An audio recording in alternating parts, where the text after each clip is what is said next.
Assalamualaikum warahmatullahi wabarakatuh. Selamat siang semuanya. Saya perwakilan dari kelompok 6 ingin mempresentasikan hasil wawancara kelompok kami. Sebelum masuk ke materi yang akan kelompok kami presentasikan hasil wawancaranya, saya akan memperkenalkan diri dan memperkenalkan anggota-anggota saya. Yang pertama ada Alia Seifa Trina, yang kedua ada saya sendiri, Rizky Setiawan, yang ketiga ada Fatwa Maulidah Khairunisa, yang keempat ada Muhammad Naufal, yang kelima ada Raka Wahyuanda, yang keenam ada Safa Putri Nur Fitrialin.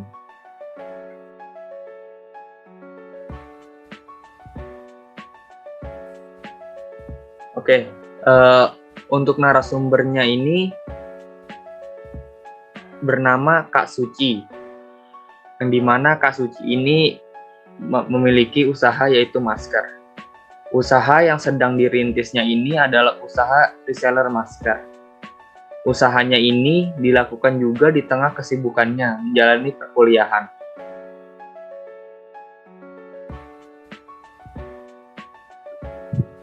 Selanjutnya akan dilanjutkan oleh Safa. Untuk Safa dipersilakan. Baik, terima kasih Rizky. Saya akan menjelaskan awal mula Kak Suci ini memulai bisnis reseller maskernya. Jadi, dimulai ketika Kak Suci lulus sekolah, ia mulai berpikir nih untuk membuat bisnis yaitu menjadi reseller masker untuk menambah penghasilannya. Walaupun umur Kak Suci ini masih muda, tapi pemikirannya itu udah mengarah bagaimana caranya ia bisa menghasilkan pendapatan sendiri. Nah, hal tersebut tentunya bisa banget menginspirasi kita sebagai anak muda atau yang lagi kuliah, yang baru lulus sekolah, atau mungkin yang masih sekolah pun bisa untuk belajar mulai bisnis. Karena yang didapatkan ketika memulai bisnis ini bukan hanya uang, tapi juga pengalaman dan pelajaran yang nggak bisa didapetin di bangku sekolah. Selain itu juga memulai bisnis itu juga menumbuhkan jiwa wirausaha, melatih pemikiran tentang kewirausahaan juga pastinya. Terus memulai bisnis di usia yang muda, beban ekonominya juga masih rendah, karena kan ketika kita gagal kita masih punya backup orang tua dan kita belum ada tanggungan. Jadi Kak Suci ini sangat menginspirasi kita untuk memulai usaha di usia muda. Selanjutnya akan dijelaskan oleh rekan saya, silakan. Baik, terima kasih Safa. Boleh di next? Oke. Jadi selanjutnya adalah jumlah modal yang dikeluarkan oleh Kak Suci. Jadi kemarin hasil wawancara kami, yaitu Kak Suci menyatakan bahwa modal pertamanya yaitu sebesar 50.000. Namun tentunya modal tersebut tidak termasuk ongkos kirim yang Kak Suci keluarkan saat mengirim barang. Sehingga Kak Suci memutuskan seterusnya itu beliau menambah modal juga, jadi nggak cuma 50.000 doang ke depannya. Mungkin selanjutnya boleh dilanjutin oleh rekan saya.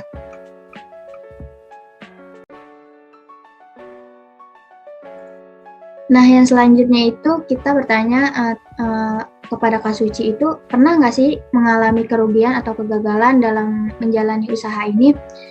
Nah, pada saat awal merintis usahanya, Kak Suci sempat mengalami hambatan dalam penjualan.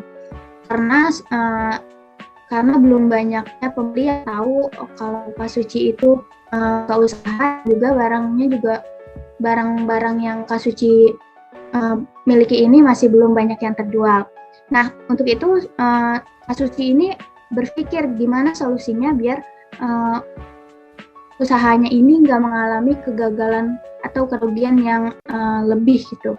Nah, Kak Suci ini berusaha semaksimal mungkin untuk meminimalisir kerugian dengan cara mempromosikan barang dagangannya melalui media sosial seperti WhatsApp, Instagram, dan lain-lain. Nah, selanjutnya dilanjutkan oleh Fatwa.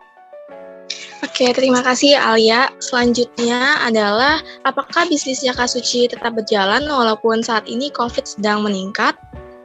Naiknya jumlah persentase orang yang terkena COVID malah membuat para para pedagang masker banjir omset. Nah, nggak terkecuali kepada Kak Suci. Kak Suci menjawab, ketika COVID sedang meningkat seperti sekarang ini, malah membuat usaha yang Kak Suci jalani semakin jalan lancar, dikarenakan banyaknya masyarakat yang akan membeli masker untuk meningkatkan kesehatannya dengan lebih ekstra lagi. Selanjutnya akan dilanjutkan oleh rekan saya.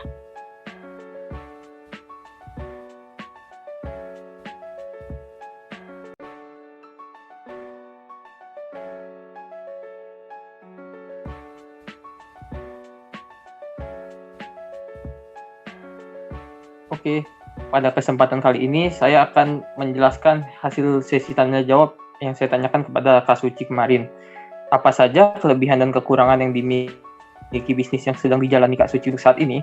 Kak Suci menjelaskannya, kelebihannya yaitu kelebihan bisnis yang telah dia jalani yaitu dengan tetap menjaga kualitas produk yang dipasarkan agar produk tetap higienis dan tetap terjaga kebersihannya. Selanjutnya, kekurangan bisnis yang sedang ia jalani yaitu masih terbatasnya modal usaha.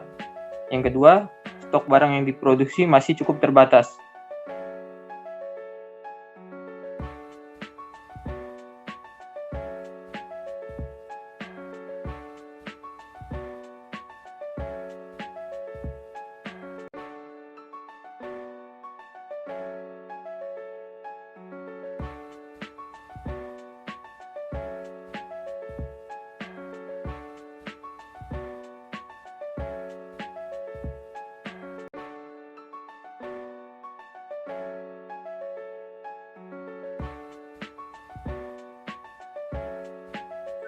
Baik, selanjutnya pertanyaan yang kami tanyakan kepada Kak Suci itu tentang cara mempromosikan produk. Kak Suci menjawab dengan dia mempromosikan produk melalui sosial media. Contohnya ada Instagram, Facebook, dan WhatsApp. Yang dimana dengan kondisi saat ini hal yang sangat baik untuk berkomunikasi yaitu dengan media sosial, yang dimana media sosial itu bisa menyebarluaskan informasi-informasi yang disampaikan.